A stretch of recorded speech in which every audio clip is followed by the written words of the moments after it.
Everyone, I was just watching some YouTube videos and I thought I would make one myself about how we organize all of our homeschool materials without having a dedicated homeschool space or room. So I'm kind of going to be showing you all over my house, and I haven't actually prepared anything, so hopefully it will all be organized still from last school year, because we are in the middle of summer right now, so we haven't done any school in about 2 weeks. But I'm just, I'm at that time, it's in the middle of summer, and I'm thinking about next year and how we're going to organize everything. And also next year I'm going to have 2 students. I have 3 kids, but 2 of them will be school age next year. So I have a couple of things that we're going to be doing differently next year, and I just want to show some of you guys. Maybe it'll help some of you see that homeschooling can be really simple and you don't have to have a lot of space. We live in a 3-bedroom house, and I have 3 kids, so the 2 girls share a room and our son has a room to himself. We do not have a dedicated homeschool room. We have a kitchen that has an area for an eat-in dining room, our dining table, but we do not have a dining room. We don't have an extra loft or anything like that to have a dedicated homeschool space. So I'm just going to show you around and show you how I organize everything. We do use Sunlight, which is a curriculum that uses a lot of books, so we have to have space for that. So I'll show you guys around.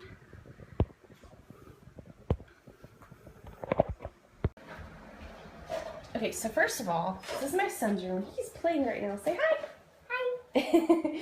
So his room's a bit messy, but it's usually pretty clean. This is our book storage for all 3 kids. And this is not their school books. It's mine! Okay, it's in your room. This is not their school books. This is just their free reading books. And we also, this bag right here has our library books in it.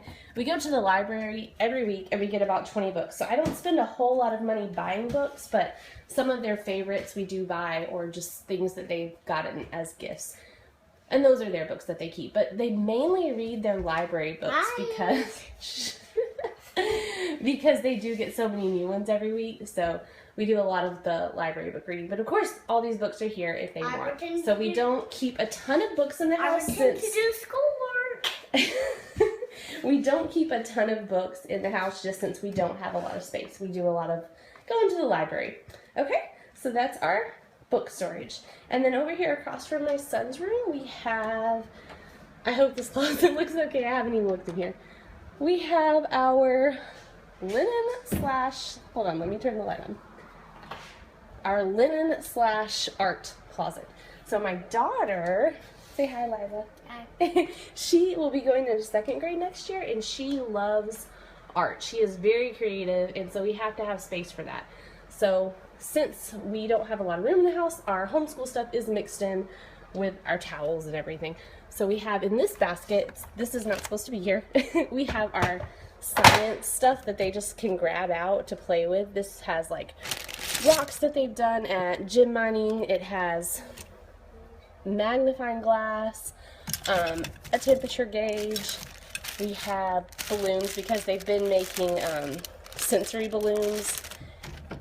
Then some child-sized tweezers.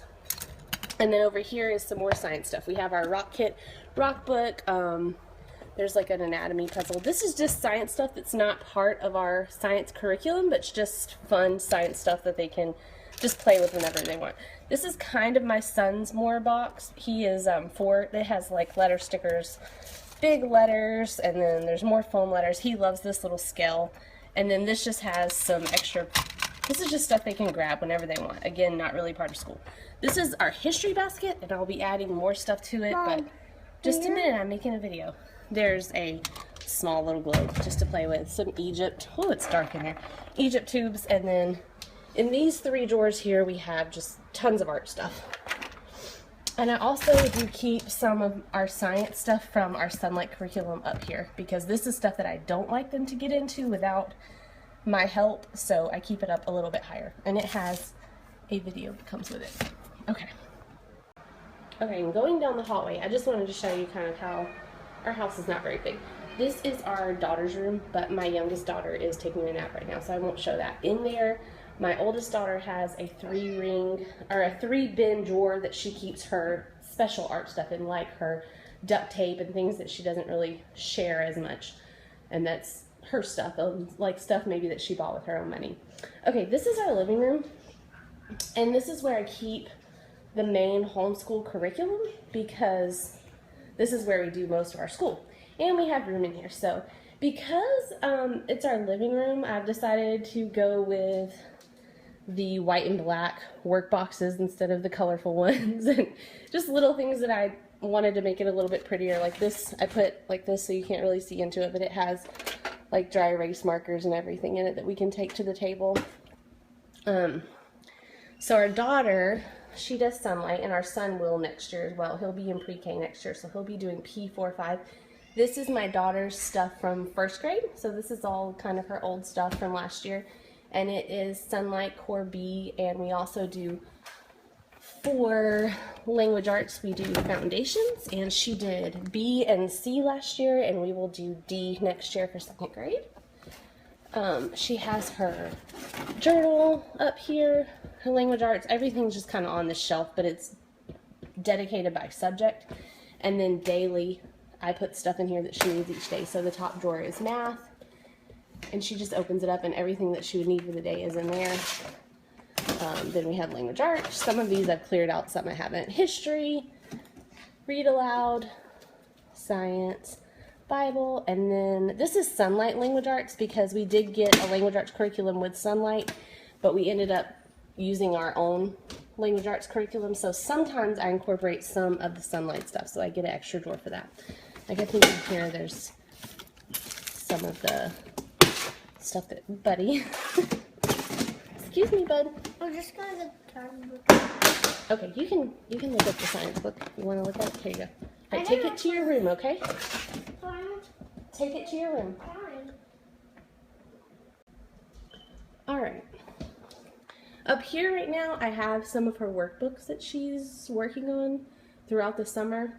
This will probably change here in a couple of weeks when I get everything together. As you'll notice, like I don't have any posters up on the wall or I don't know, anything like that, because this is our living room. So I keep stuff that I need that's big for the wall up here, like our mat that we use. And then when it's time to pull it out, I just open it up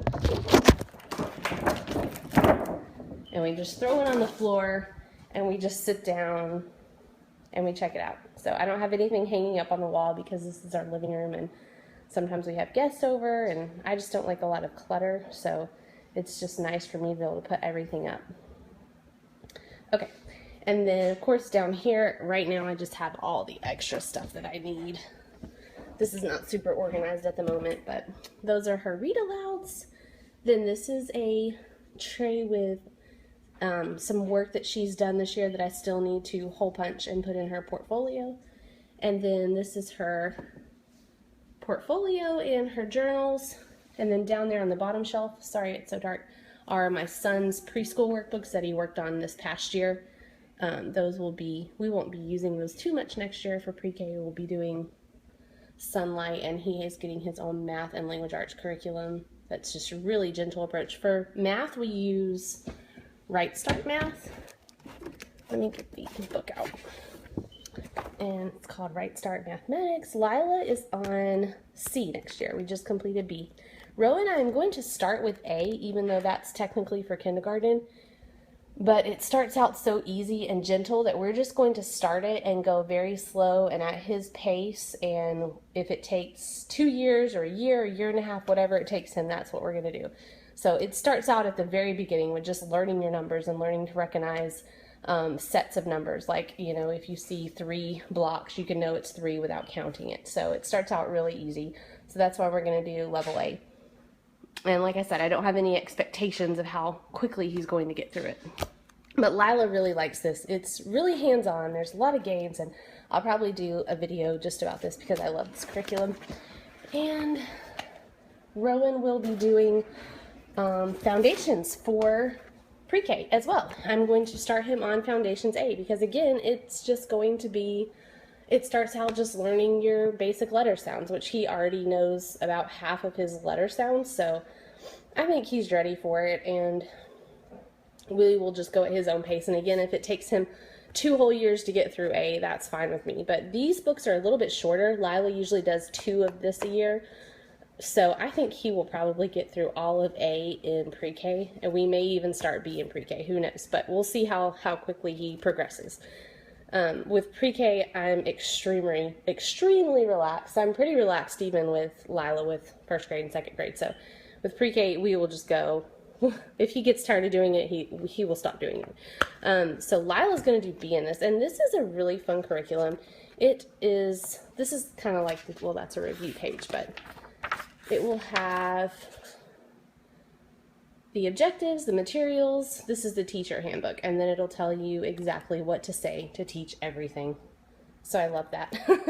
And then it has the student workbook that goes along with it, and some of the stuff is torn out, but most of it she doesn't hear. So it may have like things that she cuts out. This was a compound word. She had to cut out the words, the two words, and then put them together to make the compound word. Over here was just reading the compound word and then matching it up. And then of course as the year goes on, this was a game that we actually played. We did little pieces, we made them ourselves, and then you did vowels. There's a lot of game boards in here, which she loves. Some of the game boards are torn out because we tore them out and just played them over and over and over again. The pictures are colorful, they're interesting, and then there's actual books that tear out, and this will usually have a sentence that comes out of the book that you read, and she just has to write it. And then towards the end, this won't be here, and I will actually just read the sentence, and she will have to write it, and that's just for dictation. So I really like this curriculum as well. It's really fun. I will do a video on this as well, because the math and the reading curriculums are they're fabulous to me. And then of course we do Sunlight for history, Bible, literature, and science. Okay, so that's pretty much it. Our house is definitely big enough for us, but it's not huge, and we don't have a lot of extra space, so we just kind of keep up with the clutter, and we donate stuff as needed and keep stuff out of the way. I like to have things put up and in their space so that I don't feel like school is taking over, and I think that we've done a pretty good job of organizing it all. Now next year I will have 2 Sunlight curriculums, so I will need a little more space, so I will probably have to use that top shelf that I have decorative stuff on right now. But other than that, I'm sure it will all fit up there, and I don't have a lot of the extras that a lot of people have, and I think that's okay because we seem to have plenty to do anyways, and I don't have to store them. So I just don't have the space to store stuff like that, so I don't keep a lot of it. So anyways, I hope you guys enjoyed it, and I hope that, you know, it helps you to see that you don't need a lot of space, you don't need a homeschool room, and you can just do a very simple, easy homeschool. And if you have any questions, let me know. Thanks, have a good day.